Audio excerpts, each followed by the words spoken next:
Hello all my dear students of CA inter, I hope you all are doing good. मैं उम्मीद करता हूं आप सब लोग बहुत ही बढ़िया होंगे। आप लोगों की पढ़ाई भी बहुत अच्छी चल रही होगी।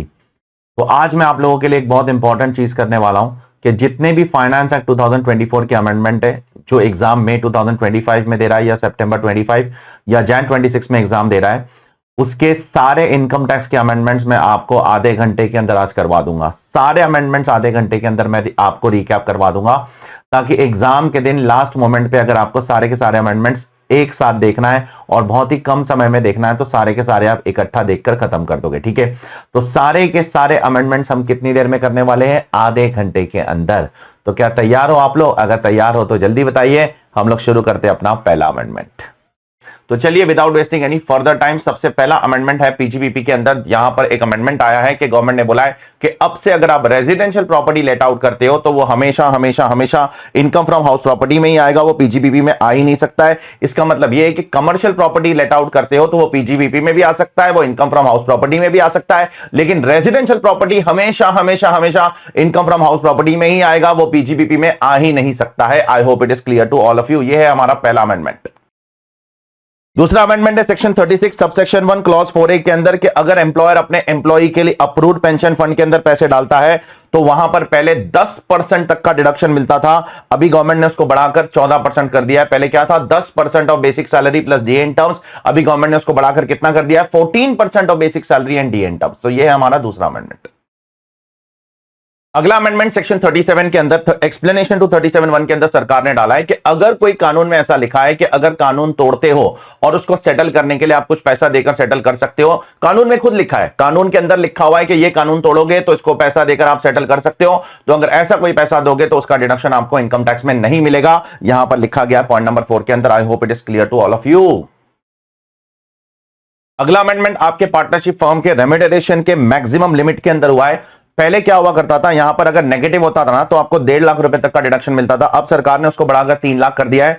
और अगर बुक प्रॉफिट आपका पॉजिटिव है तो पहले 3 लाख तक का लिमिट था, उसको सरकार ने 6 लाख कर दिया है, और यहां जो 1.5 लाख था उसको भी सरकार ने 3 लाख कर दिया। तो अब अमेंडेड लिमिट क्या है? अगर आपका बुक प्रॉफिट नेगेटिव है तो आपको 3 लाख का फ्लैट डिडक्शन मिलेगा कंपेयर विद एक्चुअल रेम्यूनरेशन, और अगर आपका बुक प्रॉफिट पॉजिटिव है तो अप टू 6 लाख आपका 90% ऑफ बुक प्रॉफिट और 3 lakh rupees whichever is higher, और अबाउट 6 लाख आपको 60% ऑफ बुक प्रॉफिट का रेम्यूनरेशन का डिडक्शन मिल जाएगा। ये मैक्सिमम लिमिट है, ये एक्चुअल लिमिट नहीं है, इसको एक्चुअल से कंपेयर करना पड़ेगा, विचएवर इज लोअर उसका डिडक्शन आपको मिलने वाला है।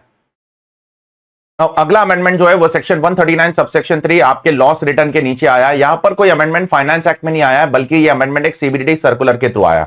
आप सभी को पता होगा कि अगर आपका लॉस रिटर्न है या अगर आपका रिफंड, आपके रिटर्न में रिफंड है और आपने रिटर्न लेट भरा तो आपको लेट भरना तो अलाउड नहीं है, लेट भर के तो आप कुछ कर नहीं पाओगे। ठीक है, तो उसमें गवर्नमेंट आपको कॉन्डोनेशन देती है। क्या करती है? आपको आपकी लेट करने को माफ कर देती है। ठीक है, उसके लिए आपको सरकार को एप्लीकेशन देना पड़ेगा। किसको एप्लीकेशन देना पड़ेगा? यहां पर लिमिट बदली है, यहां पर अथॉरिटी बदली है, यहां पर टाइम लिमिट भी बदल दिया है, सब बदल दिया है सरकार ने इस पर्टिकुलर सर्कुलर में। सबसे पहले अगर आपका 1 करोड़ रुपए तक का लॉस है या 1 करोड़ रुपए तक का रिफंड है और अगर आप लेट हो गए, रिटर्न नहीं भर पाए टाइम पे, तो आप सीआईटी को एप्लीकेशन दो या प्रिंसिपल सीआईटी को एप्लीकेशन दो, आपका कंसीडर कर सकते हैं। ठीक है, 1 करोड़ से ज्यादा है, 3 करोड़ तक है तो चीफ सीआईटी को एप्लीकेशन देना पड़ेगा, 3 करोड़ के ऊपर है तो आपको प्रिंसिपल चीफ सीआईटी को एप्लीकेशन देना पड़ेगा, और ये एप्लीकेशन आप मैक्सिमम 5 इयर्स तक दे सकते हो from the end of the relevant EY. पहले ये लिमिट 6 साल थी, अभी उसको घटाकर गवर्नमेंट ने 5 साल कर दिया ये नए सर्कुलर के अंदर। और पहले सीबीडीटी को भी एप्लीकेशन दिया जाता था, अब सीबीडीटी को एप्लीकेशन नहीं दिया जाता, सिर्फ इनकम टैक्स अथॉरिटी को एप्लीकेशन देंगे, सीबीडी तक नहीं जाएंगे आप। ठीक है, चलिए अब टीडीएस और टीसीएस के कुछ अमेंडमेंट देखेंगे। सबसे पहला अमेंडमेंट यहां पर 206AA में एक सीबीडीटी का सर्कुलर आया है। जनरली क्या होता है, अगर सामने वाला पेई जिसको आप पे कर रहे हो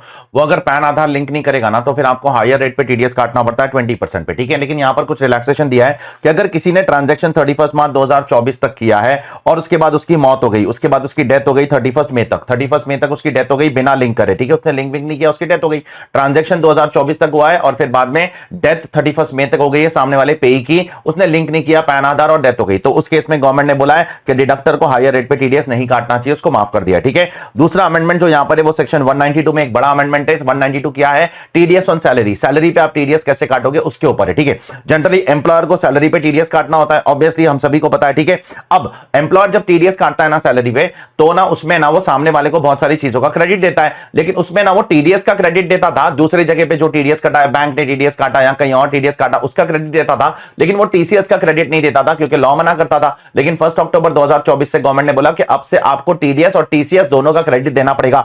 लेकिन टीसीएस का क्रेडिट देते समय गवर्नमेंट ने बोला कि एम्प्लॉयर को कम से कम जो 2 पॉइंट मैं बोल रहा हूं उसमें से जो दोनों में से जो हायर है उतना टीडीएस तो कम से कम काटना पड़ेगा। तो गवर्नमेंट ने 2 ऑप्शन दिया, ऑप्शन 1 ऑप्शन 2, उसमें से कम विचेवर इज हायर उतना टीडीएस तो गवर्नमेंट को काटना ही पड़ेगा, एम्प्लॉयर को काटना ही पड़ेगा। अब वो कितना है, 2 कंप्यूटेशन करना पड़ेगा। एक कंप्यूटेशन आपको विदाउट इंक्लूडिंग अदर इनकम, मतलब आपको सिर्फ सैलरी इनकम और हाउस प्रॉपर्टी का लॉस सेट ऑफ करो। अगर आप ओल्ड रेजिम फॉलो कर रहे हो, न्यू रेजिम फॉलो कर रहे हो तो वो भी मत करो, ठीक है। तो टैक्स निकालो सैलरी पे, हाउस प्रॉपर्टी का लॉस फॉलो कर सेट ऑफ करो अगर ओल्ड रेजिम फॉलो कर रहे हो, और उसमें से टीडीएस टीसीएस माइनस करो, ये आपका टैक्स नंबर 1 हो जाएगा।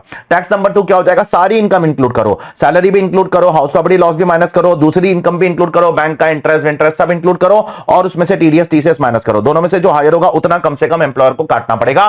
क्रेडिट दोनों का दो, लेकिन दोनों में से जो हायर है उतना टीडीएस मिनिमम आपको काटना पड़ेगा, ठीक है। नेक्स्ट वाला सेक्शन 193 में अमेंडमेंट आया, TDS on interest on security. यहां पर क्या अमेंडमेंट है सर, यहां पर अमेंडमेंट ये है कि जनरली जो गवर्नमेंट सिक्योरिटीज होती है ना, सेंट्रल या स्टेट गवर्नमेंट की सिक्योरिटीज, उस पर टीडीएस नहीं कटता है, लेकिन यहां पर कुछ गवर्नमेंट सिक्योरिटीज को गवर्नमेंट ने अभी मेंशन किया, यहां पर उस पर आपको टीडीएस काटना पड़ेगा गवर्नमेंट सिक्योरिटी होने के बावजूद। कौन कौन सी sir, floating rate saving bond 2020 taxable, ये बॉन्ड पे काटना पड़ेगा। और एक सेंट्रल गवर्नमेंट और स्टेट गवर्नमेंट कुछ और बॉन्ड्स को नोटिफाई करेगी, मुझे नहीं पता वो क्या बॉन्ड्स होंगे, तो दूसरा पॉइंट अपने को बताना नहीं, पहला वाला पॉइंट दिमाग में रखना, दूसरा वाला पॉइंट गवर्नमेंट आगे जाकर नोटिफिकेशन लाएगी, कुछ और बॉन्ड्स को नोटिफाई करेगी, उस पर भी आपको गवर्नमेंट बॉन्ड के बावजूद भी टीडीएस काटना पड़ेगा। कब से, 1 अक्टूबर 2024 से। I hope it is clear to all of you. Next amendment आपका 194C है, वो जो कॉन्ट्रैक्ट के अंदर है। अब गवर्नमेंट ने बोला कॉन्ट्रैक्ट में से ना 194C में से कुछ लोगों को बाहर निकाल दो। क्या, अगर कोई आपका जो अमाउंट है जो 194J में ऑलरेडी कवर्ड है, अगर कोई प्रोफेशनल फीस का कॉन्ट्रैक्ट करता है तो उसको इधर मत लाओ, वो प्रोफेशनल फीस के सेक्शन में ही जाएगा।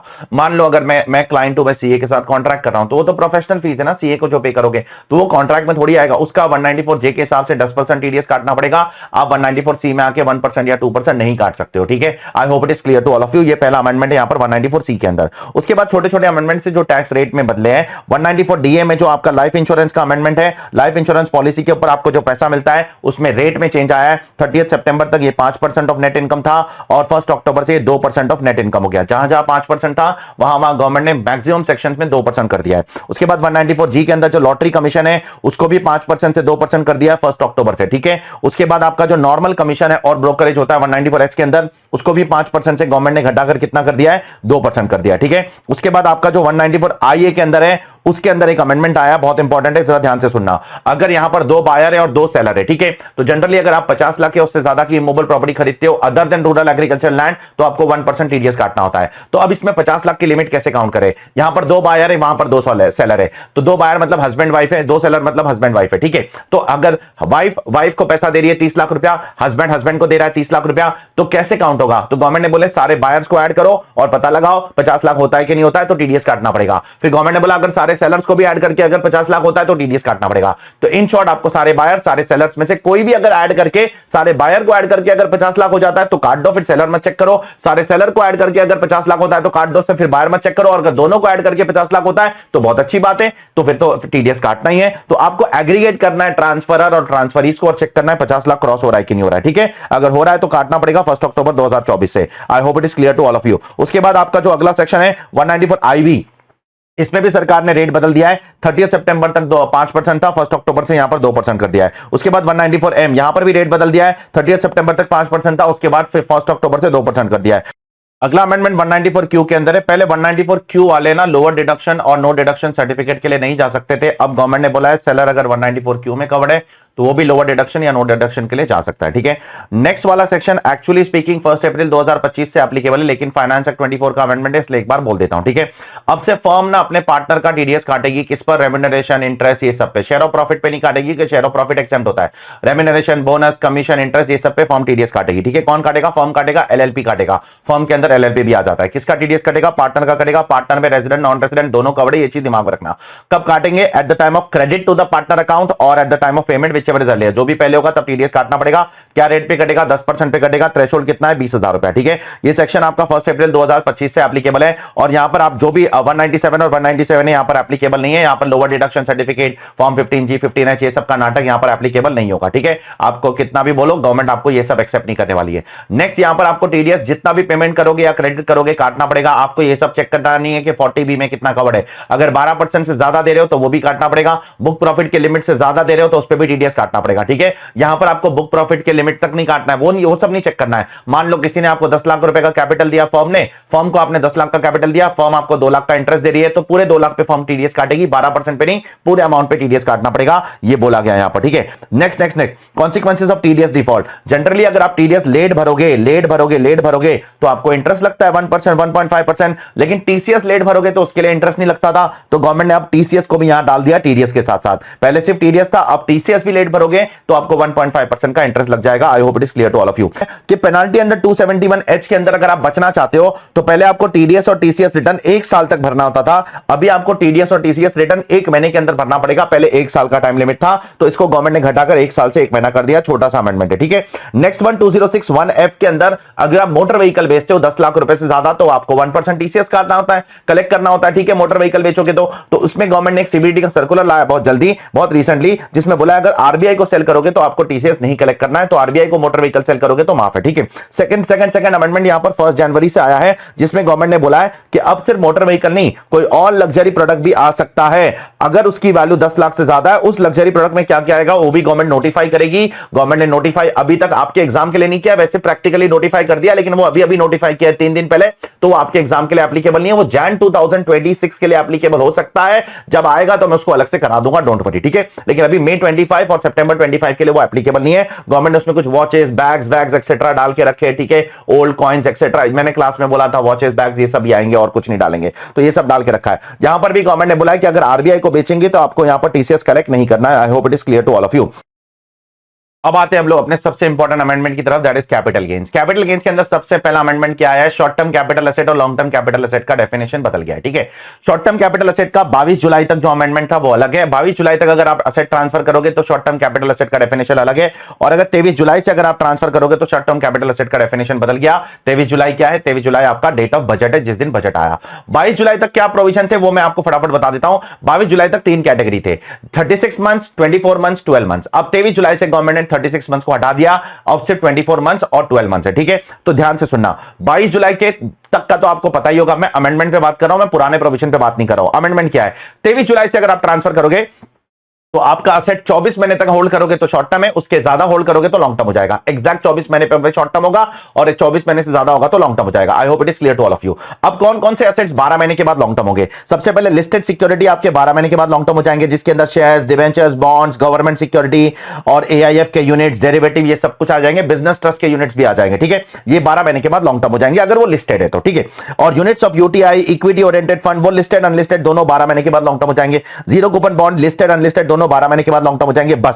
इसके अलावा सारे असेट्स 24 महीने के बाद लॉन्ग टर्म होंगे। जैसे इक्विटी शेयर, प्रेफरेंस शेयर जो अनलिस्टेड है वो 24 महीने, वो पहले 24 महीना था, अभी भी 24 महीना है। लैंड एंड बिल्डिंग पहले भी 24 महीना था, अभी भी 24 महीना है। लेकिन गोल्ड पहले क्या था, पहले गोल्ड 36 मंथ था, अब वो 24 महीने के बाद क्या हो जाएंगे, 24 महीने के बाद लॉन्ग टर्म हो जाएंगे। अनलिस्टेड बॉन्ड्स, अनलिस्टेड डिबेंचर तो एक्चुअली वैसे भी 50AA के अंदर कवर्ड हो जाएंगे, तो उसके अंदर तो लॉन्ग टर्म शॉर्ट टर्म का वैसे भी कोई सवाल नहीं उठता है, तो वो तो हमेशा शॉर्ट टर्म ही रहता है, ये चीज दिमाग में रखना। लेकिन एक चीज याद रखना, एक कैटेगरी अभी भी 36 मंथ है, वो क्या है, वो स्लम सेल वाला। स्लम सेल वाला 23 जुलाई के बाद भी गवर्नमेंट ने अमेंडमेंट नहीं किया, वो अभी भी 36 मंथ है। ये है आपका पहला अमेंडमेंट। दूसरा अमेंडमेंट कैपिटल गेन्स के अंदर जो सबसे बड़ा अमेंडमेंट है कि 23 जुलाई 2024 के बाद अगर आप एसेट ट्रांसफर करोगे तो आपको इंडेक्सेशन मिलना बंद हो चुका है, ठीक है। इंडेक्सेशन मिलना बंद हो चुका है, तो 22 जुलाई तक अगर आप ट्रांसफर करोगे तो आपको इंडेक्सेशन मिलेगा। इंडेक्सेशन मिलेगा, सारे एसेट्स पे ऑलमोस्ट इंडेक्सेशन मिलेगा, एक्सेप्ट कुछ एसेट्स है जिसमें इंडेक्सेशन नहीं मिलता है, और टैक्स रेट आपका 20% या 10% के हिसाब से आपको टैक्स रेट लग जाएगा। लेकिन 23 कुछ केस, मैक्सिमम केसेस में 20% टैक्स है,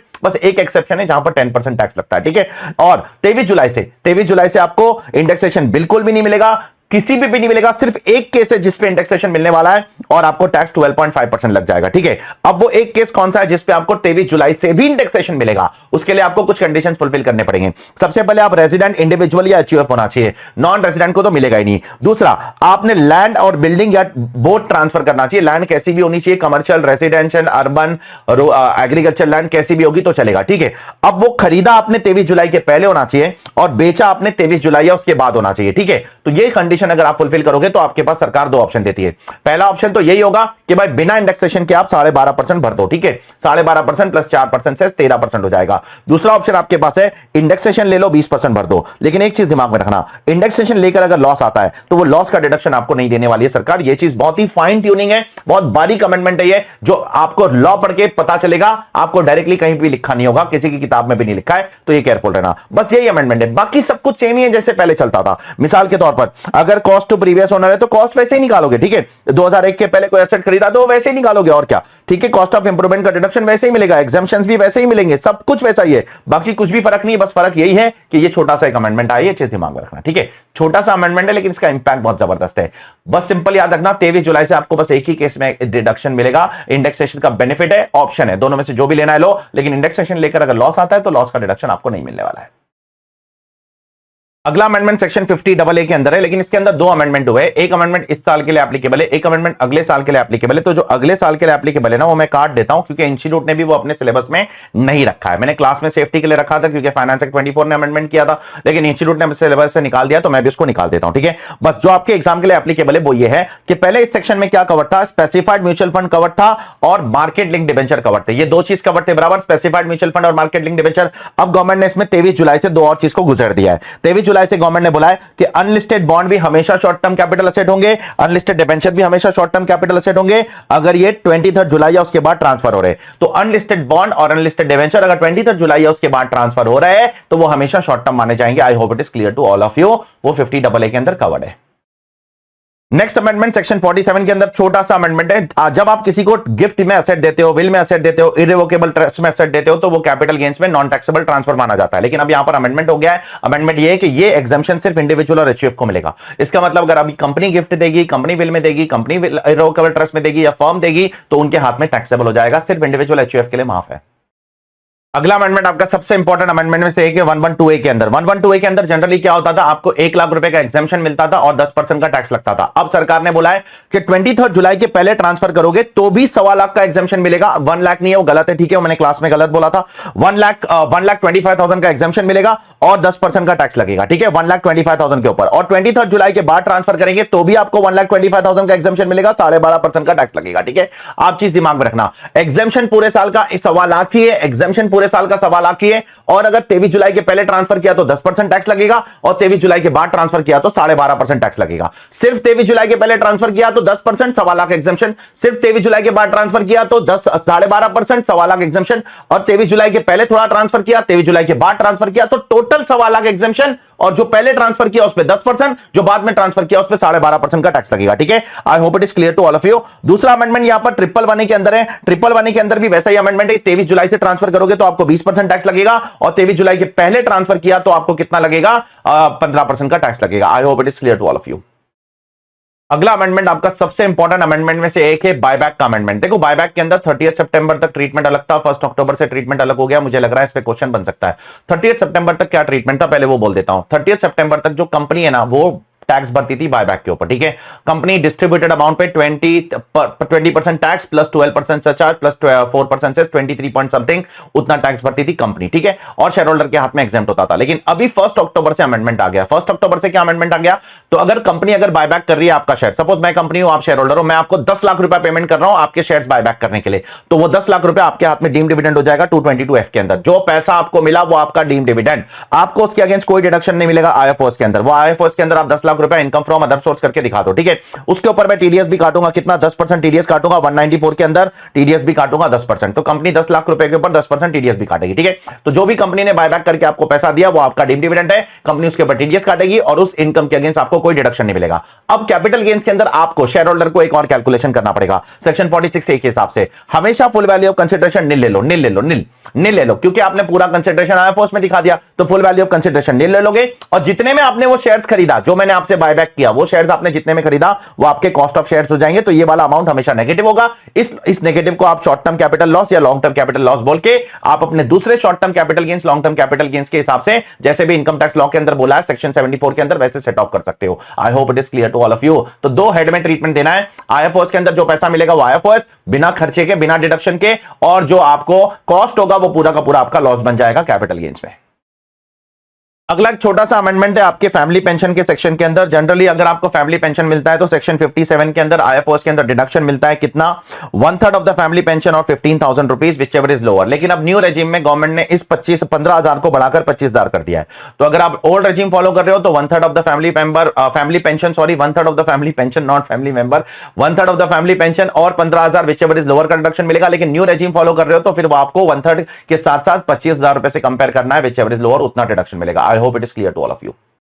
अब चैप्टर 6 के कुछ अमेंडमेंट देखते हैं। चैप्टर 6 में सबसे पहला अमेंडमेंट 80 सीसीडी सबसेक्शन 2 के अंदर अमेंडमेंट है। सीसीडी सबसेक्शन 2 क्या होता है? जो एम्प्लॉयर आपके लिए पेंशन स्कीम में पैसा डालता है, नोटिफाइड पेंशन स्कीम के अंदर, उसके अंदर गवर्नमेंट ने कुछ परसेंटेज में बदलाव किया है। तो गवर्नमेंट ने यहां पर बोला कि प्राइवेट एम्प्लॉई अगर न्यू रेजिम फॉलो करता है तो कितना डिडक्शन मिलेगा? एम्प्लॉयर का कंट्रीब्यूशन का 14% मिलेगा।